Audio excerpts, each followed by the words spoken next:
వాడు ఆడున్నాడు పిల్లగాడు అక్కడ. ಬೆಂಗಳೂರು ನಗರದಲ್ಲಿ ಮತ್ತೊಂದು ನಿರ್ಮಾಣ ಕಾಮಗಾರಿ ದುರಂತ ಸಂಭವಿಸಿದೆ. ಕಾಂಪೌಂಡ್ ಗೋಡೆ ಕುಸಿದು ಬಿದ್ದು ಓರ್ವ ಬಾಲ ಕಾರ್ಮಿಕ ಮೃತಪಟ್ಟಿದ್ದು, ಇಬ್ಬರು ಗಾಯಗೊಂಡ ಘಟನೆ ಬಾಣಸ್ವಾಡಿ ಪೊಲೀಸ್ ಠಾಣಾ ವ್ಯಾಪ್ತಿಯಲ್ಲಿ ನಡೆದಿದೆ.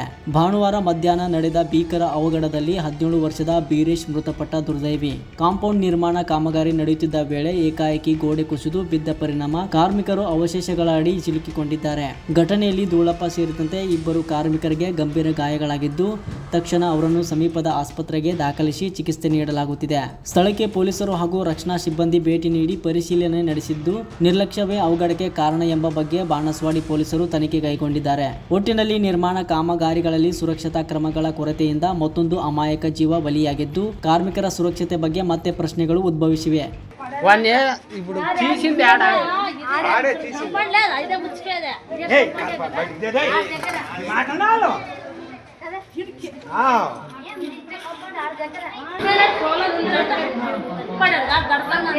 అంత